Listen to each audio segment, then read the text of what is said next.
포항에서 큰 지진이 나는가 싶더니 최근에 제천에서는 아주 큰 화재가 있어서 많은 사람들이 죽고 다치고 그런가 하면 그 가운데 많은 사람들이 참 큰 슬픔에 빠진, 비참에 빠진 2017년 성탄절인 것 같습니다. 우리 곁에는 비참한 일이 끊이지 않습니다. 비참을 느끼도록 만드는 참사들이 끊이지 않습니다. 크고 작은 사고들이 지금도 일어나고 있습니다. 비참한 인생들, 비참에 빠진 인생들, 그 비참 가운데 살아가는 이 세상을 바라봅니다.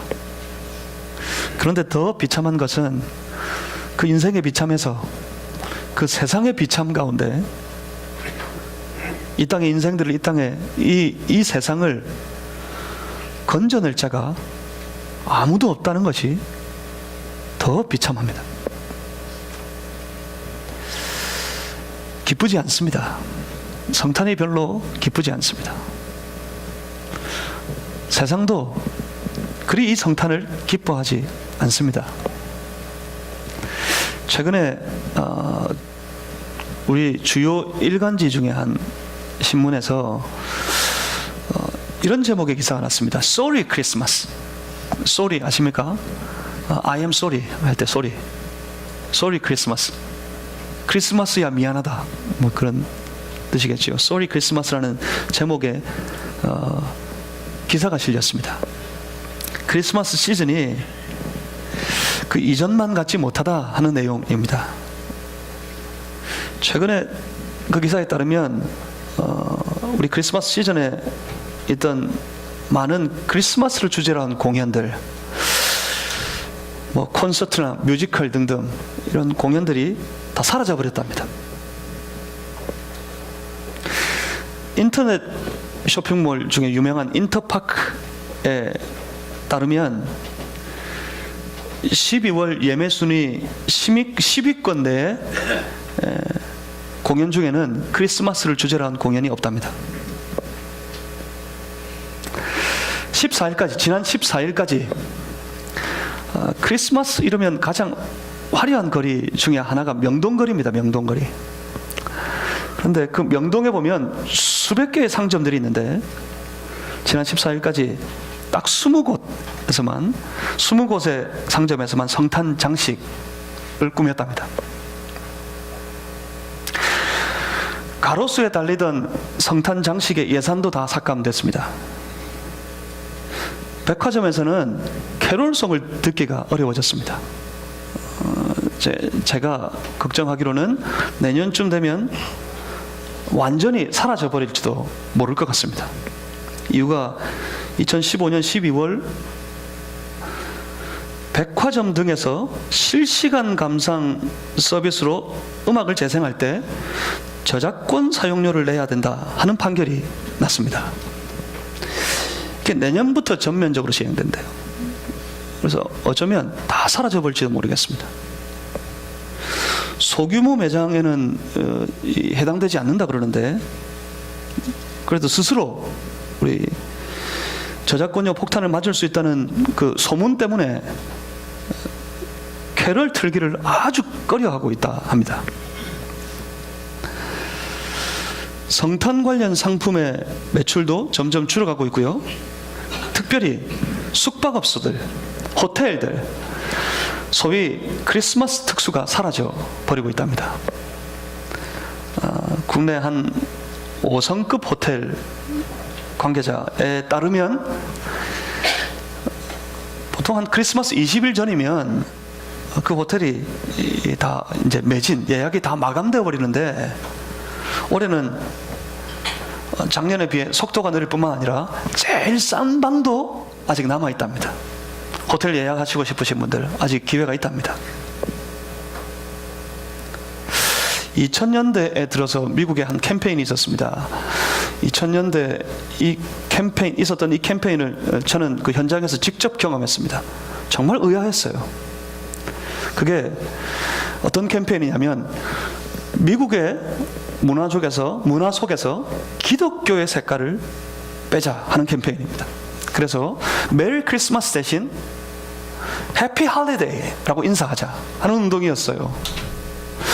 저 처음 갔을 때는 그래도 아직 전부 메리 크리스마스였는데 지내면서 어떤 순간에부턴가 해피 할리데이, 메리 크리스마스와 더불어서 해피 할리데이 인사하는 사람들이, 그리고 인사하는 방송이 점점 늘어나는가 싶더니 제가 미국을 떠날 때쯤 거의 보편화됐습니다. 해피 할리데이가.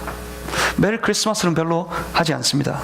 그런데 국내에서도 이런 분위기가 일어나고 있는 것 같습니다. 서울시청 광장의 대형 크리스마스 트리에 십자가가 달려 있는데 그런 주장이 있습니다. 그 십자가를 내리고 십자가 대신 다른 것을, 십자가를 대체할 다른 것을 달아야 한다 하는 주장들이 일어나고 있답니다. 실제로 2009년까지만 해도 거기에 달렸던 십자가의 크기가 약 2m에서 3m까지 달했는데 지금은 줄었습니다. 1m도 안 됩니다. 그 기사에 실린 한 인터뷰가 있습니다. 직장인 김소은 씨랍니다. 이분이 인터뷰에서 하는 말이 이겁니다. 크리스마스 이벤트는 괜히 손해보는 것 같고 크리스마스라는 명절 자체가 9세대 문화라는 느낌이 듭니다. 크리스마스가 9세대 문화가 됐단 말입니다. 소위 이제 좀 나이가 좀 있는 분들이 어줍지 않게 개그를 하면 그 뭐라 그러죠? 아재 개그라 그래요. 크리스마스가 아재들의 문화야. 아재들의 문화. 요즘에 젊은 사람들은 크리스마스를 즐기지 않고 다른 걸 즐긴대요. 할로윈데이 뭐 이런 거. 미국에서 저 할로윈데이, 매년 할로윈데이 있을 때마다 참 제가 고생을 많이 했는데, 왜냐하면 애들 데리고 돌아다녀야 하기 때문에. 할로윈데이는 애들 문화예요, 미국에서. 근데 우리는 이 젊은 사람들이 이 할로윈데이를 이렇게 즐기게 될 줄은 저는 꿈에도 몰랐습니다. 뭐 그런 게 요즘에 젊은 사람들의 문화고, 크리스마스는 9세대들, 아재들의 문화가 되었습니다. 사실 성탄절의 뜨거운 유흥의 문화, 이렇게 이유를 알 수 없는, 이렇게 흥분하고 이유를 알 수 없는 기쁨 가운데 사로잡혀서 유흥을 즐기는 문화, 이 자체를 저는 참 싫어하는 사람이었습니다. 그게 너무 싫었어요. 세상이 왜 이렇게 자기들이 앞서서, 세상이 왜 예수를 노래하고, 세상이 왜 예수 오신 날을 기념하고, 세상이 왜 그날 그렇게 수많은 범죄를 저지르고. 여러분 아세요? 성탄 입은 날 1년 중에 아빠를 알지 못하는 애들이 제일 많이 잉태됩니다. 성탄 입은 날 젊은 이들이 흥분에 빠져서 밤새 놀다가 나쁜 짓들 하고 많이 그래요.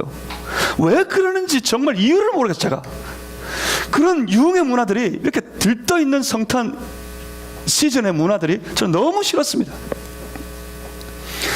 그런데 정작 사라져가고 있다니까 마음이 씁쓸한 이유가 뭘까요?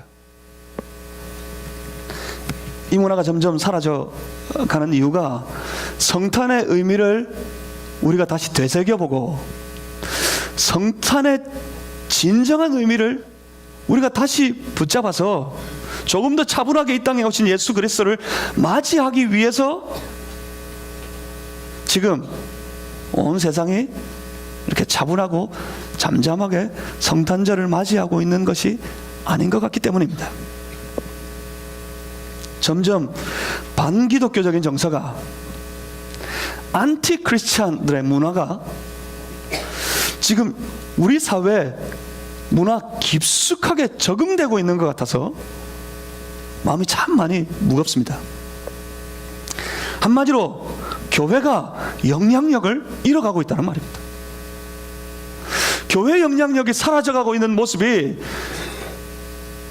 성탄을 기념하지 않으려는 이 세대 속에 나타나고 있는 것 같아요.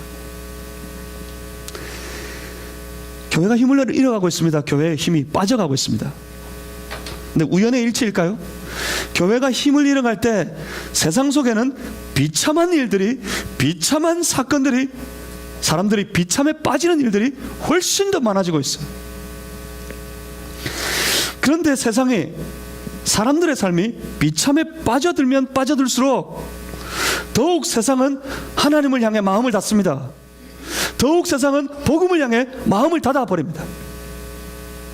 오히려 이 세상과 세상의 사람들은 하나님을 대적하기 바쁩니다. 주님의 나라와 주의 몸된 교회를 대적하여 높아져 가고 있습니다.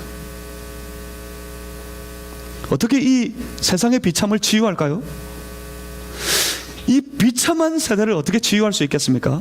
그 길은 그러면 결국 그거밖에 없습니다. 세상의 이 비참을 치유할 길은, 이 비참한 세상을 치료할 수 있는 유일한 길은 다시 하나님의 복음을 회복하는 겁니다. 다시 교회의 영향력을 회복하는 겁니다. 교회가 치유해야 됩니다. 교회가 이 세상을, 비참에 빠진 세상을 치료하는 능력이 되어야 됩니다. 교회의 영향력이 다시 회복되어질 때 이 땅에 눈부신 하나님의 영광이 다시 일어나게 될 것입니다. 우리 교회를 향해 도전합니다. 바로 우리가 교회입니다. 바로 우리가 성도입니다. 이 땅을 치료해야 될, 비참에 빠진 이 세상을 치유해야 될 우리가 바로 교회고 우리가 성도입니다. 다가오는 한 해 2018년을 준비하면서 하나님 앞에 기도합니다. 하나님, 2018년도에는 우리 늘사랑교회가 이 땅 송탄, 이 땅 평택 땅에 조금씩 더, 아니 더욱 크게, 더 힘있게 영향력을 회복하는 교회가 되게 해주십시오. 우리 교회, 우리 성도들의 삶이 이 땅 가운데 주의 복음의 영향력, 하나님의 영향력을 회복하는 그런 교회와 그런 성도들이 되시기를 주님의 이름으로 소망합니다. 우리로 말미암아 이 땅을 치료하고 우리로 말미암아 이 땅을 회복시키는 역사가 있기를 소망합니다. 세상을 치유하는 길이 되어야 합니다. 다시 생각해 봅니다. 이 성탄절을 다시 생각해 봅니다. 이 성탄의 기쁨을 다시 생각해 봅니다.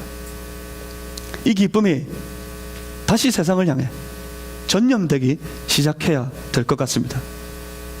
더욱 복음으로, 더욱 신앙으로, 죄악 가운데 비참에 빠져 있는 이 세상 사람들에게 선한 영향을 끼칠 수 있는 그런 삶을 살아가는 우리 성도의 삶이 이 성탄을 앞에 둔 주일 예배로 말미암아 새롭게 시작되어야 되겠습니다. 그렇다면 성탄의 의미가 뭡니까? 성탄의 기쁨의 이유가 무엇일까요? 처음 예수님 오시는 그때 그 장면으로 함께 나아가 봅니다. 사실 성탄절만 되면 함께 나누는 본문들이 제한되어 있기 때문에 사실 주의 성탄에 관한 본문의 말씀들은 우리에게 가장 익숙한 말씀들 중에 하나입니다. 특히나 이 주의 성탄은 복음서의 가장 앞에, 대부분 가장 앞에 기록되어 있기 때문에 성경을 한번 읽어보겠다고 매년 작정하고 성경을 한번 일독해보겠다고 구약 성경은 좀 어려우니까 신약 성경부터 읽어야지 하는 사람들이 제일 많이 읽는 그런 본문이 이런 성탄을 알리는 본문이기도 해요. 성탄 지나고 나면 그 다음부터 지겨워져가지고 성경 읽기를 포기해서, 딴 뒤에는 잘 몰라도 성탄은 잘 알아요. 네, 보십니다. 그 성탄을 알리는 그 본문, 그 유명한 본문 가운데 세상의 모든 비참을 끌어내고 진짜 기쁨이 새롭게 세워지는 그런 놀라운 역사의 장면이 숨겨져 있습니다. 오늘 본문 18절입니다. 예수 그리스도의 나심은 이러하니라. 주님이 이 땅에 오심의 여정은 이러하다고 오늘 본문은 우리에게 알려줍니다. 예수 그리스도의 나심은 이러한데 그의 어머니 마리아가 요셉과 약혼하고 동거하기 전에 성령으로 잉태된 것이 나타났더니, 18절 한 절 말씀이 예수님의 성탄하시는 과정에 대해서 우리에게 참 많은 사실들을 알려줍니다. 이 한 절 말씀에 우리는 예수님의 성탄하시는 과정을 다 알 수 있습니다. 제일 먼저 요셉과 약혼한 마리아입니다. 요셉은 누구입니까? 이미 여러 차례 함께 나눈 바도 있기 때문에 여러분 또 익히 여러분 성경의 지식으로도 잘 알고 있기 때문에 요셉이 누군지는 대충 아실 겁니다. 요셉이 누굽니까? 바로 다윗의 자손. 요셉 자체가 중요한 것이 아니라 그가 다윗의 자손, 다윗의 후손이라는 사실이 중요합니다. 그 이유는 다윗의 후손으로 메시아가 오실 것이라는 언약이 있었기 때문입니다. 그 언약의 성취, 다윗의 자손으로 이 땅에 메시아가 오실 것이다 약속하신 하나님의 언약의 성취로서 하나님께서 선택한 사람이 한 사람이 있는데 그가 바로 요셉이었다는 말입니다. 그러니까 마리아 때문이 아니라 그랬습니다. 마리아를 중요하게 생각하는 사람들, 저는 그 사람들의 마음을 이해할 수 없습니다. 마리아 때문이 아닙니다. 누구 때문입니까? 요셉 때문입니다. 그 요셉과 약혼한 마리아, 그리고 하나님의 예언하신 대로 그 마리아가 약혼한 요셉과 동거하기 전에 성령께서 그 마리아에게 임하셔서 그 처녀가 성령으로 말미암아 아이를 가졌는데, 곧 처녀가 잉태하게 됐는데, 구약에 이미 예언한 대로 처녀가 아이를 가졌는데, 그 아이가 바로 이 땅에 오시는 그리스도, 우리의 메시아 예수님이었습니다. 마리아를 통해 성령의 역사로 예수님은 처녀의 몸에 잉태되셨습니다. 19절에 이렇게 말씀합니다. 그의 남편 요셉은 의로운 사람이라. 여기서 의롭다는 말은 오히려 참 착한 사람이다 라는 말의 뜻에 가깝습니다. 이 착한 요셉이 알았습니다. 뭘 알았습니까? 자기와 약혼한 마리아가, 자기의 약혼녀가 자기와 결혼하기 전에 애를 가졌다는 사실을 알았어요. 그래서 어떻게 합니까? 그가 결정하기를 그를 드러내지 아니하고 가만히 끊고자 하였답니다. 요셉의 선택은 아주 신중하고, 그리고 요셉의 이 선택은 아주 자연스럽습니다. 세상에 어떤 남자가 약혼한 사람이 아이를 가졌는데 그 아이가 나와는 전혀 상관도 없는데, 세상에 어떤 남자가 이 결혼을 계속해서 진행할 사람이 있겠습니까? 여러분 중에는 있겠습니까? 저 심파소설에나 영화에나 등장하면 모르겠는데, 너무 사랑하니까 나는 그 처녀가 뵌 아이도 사랑한다, 심파소설에는 등장할지 모르지만 현실에는 거의 없을 거예요. 없습니다. 그런데 그 와중에서도 요셉은 참 착한 사람이었습니다. 이 일이 드러나면 마리아에게 큰 낭패가 닥칠 것을 염려해서 드러내지 않고 조용히 가만히 이 결혼의 관계를 끊어내려고 했습니다. 이렇게 일이 진행되어져 갈 때 사실 당연한 거였는데, 당연하게 이렇게 일이 나아가고 있을 때 정작 이 일로 인해 다급해지시는 분이 한 분 있습니다. 바로 그분이 다윗의 자손 요셉을 선택하신 하나님이십니다. 이대로 가면 큰일 납니다. 요셉이 아니면 아무 소용이 없기 때문입니다. 만약 마리아가 중요한 것이었다면 조용히 요셉을 떼어내도 됩니다. 오히려 마리아를 지키셨을 거예요. 드러내지 아니하고 하나님이 지키셨을 거예요. 마리아가 소중한 문제였다면. 마리아도 중요하겠지만 그보다 더욱 요셉이 중요한 문제였기 때문에 하나님이 급해지십니다. 요셉 아니면 안 되니까. 요셉이 아니었으면 구약의 모든 예언이 이제 허사가 되어버릴 테니까 하나님이 급한 나머지 하나님의 사자를 요셉에게 보내어서 요셉에게 이 모든 되어진 일들을 알리려 하십니다. 말하자면 지금 요셉한테 하나님이 변명하시는 거예요. 말하자면 이 요셉에게 하나님이 해명하시는 거예요. 마리아가 아이 가진 것, 자기 약혼녀가 아이를 가진 것에 대해서 하나님이 해명하시는데 20절 하반절에 이렇게 말씀하십니다. 그에게 잉태된 자는 성령으로 된 것이다. 외간 남자하고 부정을 저질러서 그런 것이 아니라고 하나님의 사자를 보내서 하나님이 요셉에게 해명하고 계십니다. 무슨 의미입니까? 끊지 말라는 거예요. 마리아의 관계를 끊지 말고 이 아이를 끊지 말라는 거예요. 하나님이 직접 해명하십니다. 하나님이 요셉에게 마리아가 잉태한 그 아이에 대해서 그 아이가 성령으로 잉태되어졌다 그렇게 해명하시면서 요셉을 설득하기 위해서 하나님께 주시는 해명 가운데 아주 중요한 사실 하나가 담겨져 있어요. 그것이 바로 이겁니다. 21절입니다. 20절부터 보면 그에게 마리아에게 잉태된 자는 성령으로 된 것인데 21절에 그는 아들을 낳을 것이다. 그 이름을 예수라 하라. 요셉에게 알리십니다. 그 이름을 아들을 낳을 것인데 그 이름을 예수라 하라. 이는 그가 자기 백성을 그들의 죄에서 구원할 자이심이라. 그가 자기 백성을 구원할 자로 이 땅에 오시는 메시아 그리스도인데 그가 나면 그의 이름을 예수라 하라고 요셉에게 명령하셨습니다. 이름은 예수. 그는 자기 백성을 그들의 죄에서 구원할 자이심이라고 알리셨습니다. 하나님께서 요셉에게 마리아의 잉태 과정을 해명하시면서 주신 그 말씀 중에 우리가 밝히 들어야 될 아주 중요한 말씀이지요. 자기 백성을 그들의 죄에서 구원할 자. 다른 사람이 아닙니다.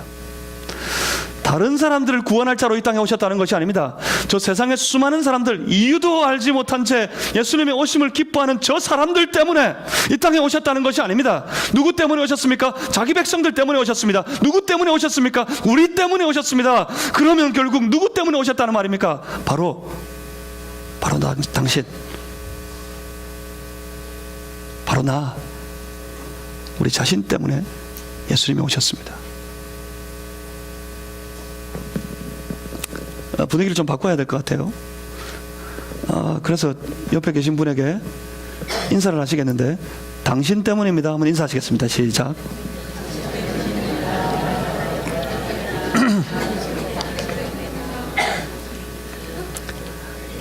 이제 다른 옆에 계신 분에게 다시 인사하시겠습니다. 다시 인사하시겠는데 어떻게 할까요? 나 때문입니다. 인사하시겠습니다. 시작.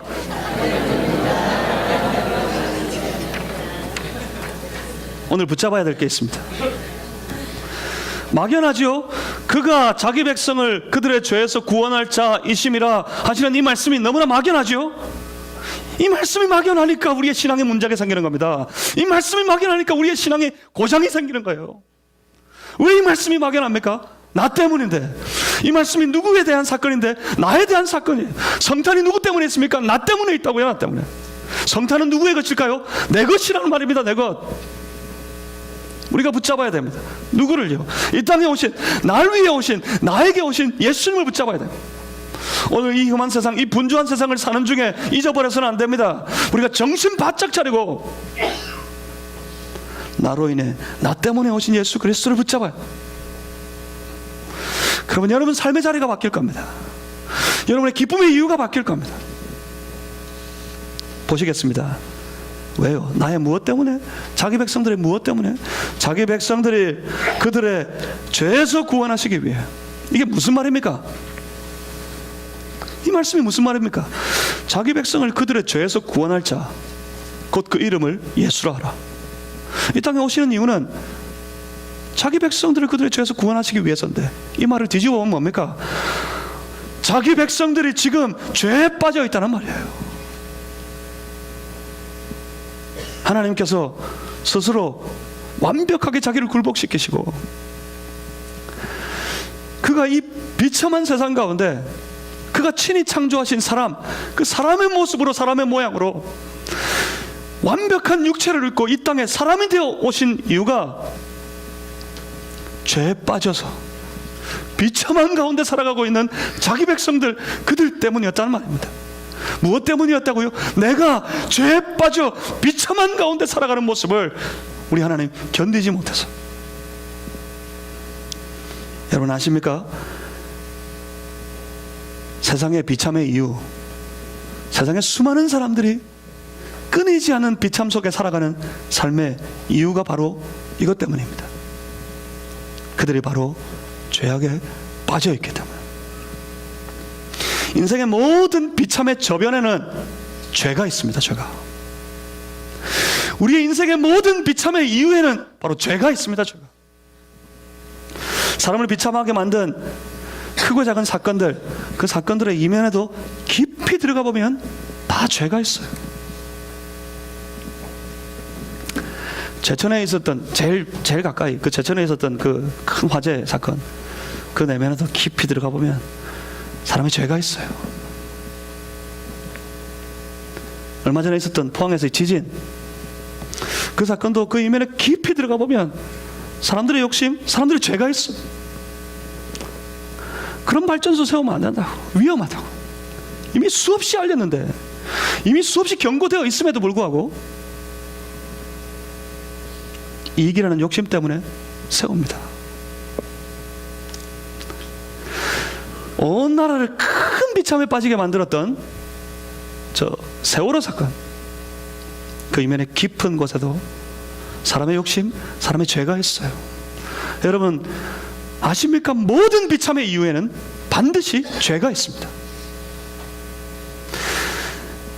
이 문제는 뭐 정치가 바뀌고, 이 문제는 법이 바뀌고, 이 문제는 경기가 바뀌고 한다고 해서 해결될 문제가 아니에요. 그 이면에 죄악의 문제로 세상이 비참에 빠져 있을 때, 온 세상이 그 죄악으로 인해서 헤어나지 못할 비참 가운데 빠져가고 있을 때, 그 비참의 유일한 해결로서 이 땅 가운데, 우리 가운데 예수님께서 오셨습니다. 벗어날 수 없는 죄에서, 벗어날 수 없는 비참 가운데서 그들을 해방시키기 위해 우리의 삶에, 우리의 인생에 예수님께서 찾아오셨습니다. 주가 오심으로 죄의 모든 비참은 예수님께, 예수님 그 한 몸에 모두가 다 송두리째, 통째로 전가되어 버렸습니다. 주님께 다 전가되어져서 주께서 홀로 당하셨습니다. 그 수치와 모욕과 저주를 다 받으셨습니다. 비참한 가운데 그는 처참하게 십자가에 달려 죽임 당하셨습니다. 그런데 그가 죽으셨을 때, 그가 이 땅에 오셔서 우리의 모든 죄의 비참을 다 그 몸에, 한 몸에 다 받으시고 십자가 위에 죽으실 때, 그때 자기 백성들의 모든 비참은 그 순간 끝이 나고 말았습니다. 주께서 수치와 모욕과 고통과 온갖 저주를 지시고 죽으시니까 정작 우리에게는 모든 비참은 끝장이 나버렸고, 우리는 가진 수치와 모욕과 온갖 고통과 저주에서 해방되었고, 우리는 사망 가운데 있었는데 분명히 예수님이 죽으시자 우리는 살아났습니다. 주의 오심, 예수 그리스도께서 이 땅에 오심 때문에 우리에게 평화가 시작된 겁니다. 예수님께서 이 땅에 오신 그날부터 자기 백성들의 삶에 구원의 역사가 시작된 것입니다. 주가 모든 자기 백성들의 죄의 비참을 끊으셨기 때문입니다. 오늘 우리 안에, 2017년 오늘 우리 안에 주의 성탄의 복음이 다시 임하게 되기를 간절히 주님의 이름으로 소망합니다. 우리의 삶에 메고 있는 모든 비참을 끊어내고, 우리의 삶을 맡고 있는 모든 담이 다 무너지고, 진정한 해방과 무한한 자유를 경험하는 그런 성도의 삶이 다 되시기를 주님의 이름으로 축복합니다. 성육신을 경험하면 인생의 모든 비참은 끝장이 납니다. 성탄절을 제대로 경험하면, 성탄절을 제대로 만나면 우리 인생의 무거운 짐은 다 사라지고 맙니다. 성탄절을 제대로 경험하고 나면, 성탄절을 제대로 누리고 나면 인생은 새로운 기쁨으로 시작될 것입니다. 두려워하지 마십시오. 세상을 두려워하지 마십시오. 우울해하지 마십시오. 괴로워하지 마십시오. 오히려 선포하십시오. 두렵게 만들고 나를 더 외롭게 만들고 나를 더 고통스럽게 만드는 세상의 모든 일들 가운데, 내 마음을 조여오고 내 삶을 비참하게 만드는 모든 일들 가운데 내 인생을 향해 선포하십시오. 예수님께서 나를 위해, 예수님께서 나를 구원하시기 위해, 예수님께서 내게 자유를 주시기 위해, 예수님께서 내게 해방을 주시기 위해, 예수님께서 나를 위해 내 안에 내게 찾아오셨다. 주님, 내 안에 오셨다. 스스로 자신을 향해 선포하십시오. 예수님은 이 땅에 날 위해 오셨다. 그리고 우리에게 오시는 예수님을 보십시오. 예수 안에 있는 진정한 자유를 누리십시오. 그리고 나서는 나누십시다. 예수 안에서 누리는 참된 자유와 기쁨과 평안을 우리 주변의 사람들에게 나누십시다. 우리 안에 있는 진짜 기쁨, 어려서 기쁜 게 아니에요. 철 없어서 크리스마스가 기쁜 게 아니에요. 왜 기쁩니까? 그 기쁨의 이유, 예수 그리스도 나를 해방시키셨고 내게 자유를 주셨고 내게 구원을 주셨기 때문에, 내가 해방되었기 때문에, 내가 구원받았기 때문에, 나는 하나님의 자녀이기 때문에 내 안에 말할 수 없는 기쁨이 샘솟아날 때 그 기쁨을 나누십시오. 그 기쁨을 전염시키십시오. 여러분 기억하십시오. 세상에 가장 강력한 전염성이 뭐가 제일 전염성이 그죠? 독감? 뭐가 제일 전염 많이 됩니까? 빨리 됩니까? 뭐 메르스? 이런 거 아니에요. 그거보다 훨씬 더 강력한 전염력을 가진 그런 것이 하나 있는데, 그게 바로 예수 그리스도의 복음입니다. 예수 안에서 누리는 기쁨입니다. 이 복음은요, 한 사람을 주장하면 그냥 완전히 그 사람의 삶을, 그 사람의 생명을, 그 사람 인생을 송두리째로 다 바꿔버려요. 가장 강력한 전염력을 가졌어요, 이 복음이. 근데 왜 전염되지 않습니까? 어쩌면 그 복음을 보유한 이들이 자기 안에만 붙잡고 있기 때문일지도 모르겠습니다. 자기만 붙잡고 있다가 자기 안에서 점점 스스로 식어가고 있는 것 때문일지도 모르겠습니다. 내 안에서 사라져가요. 내 안에서 없어져가요. 그러니 세상은 보지 못합니다. 세상은 알지 못합니다. 세상은 세상 가진 그 흥분마저도 다 잃어가고 있습니다. 나타내야 됩니다. 내 안에 있는 기쁨이 더 새로워지기 위해서도 나타내야 됩니다. 내 안에 있는 기쁨이 더 커지기 위해서도 전해야 합니다. 이 기쁨의 소식을 함께 나누는 그런 성도들이 되시기를 주님의 이름으로 소망합니다. 나눕시다. 이 기쁨을, 이 평안을, 이 소망을 함께 나눕시다. 비참에 빠져버린 세상 가운데, 도무지 세상의 일 가운데 희망을 찾을 길 없는 세상의 사람들에게 다가가서 예수 안에 새롭게 시작되는 희망을 다시 이야기하기 시작하십시다. 이 시대, 지금 2017년 연말의 대한민국에게 희망이 필요합니다. 이 땅에 소망이 필요합니다. 누가 할 수 있을까요?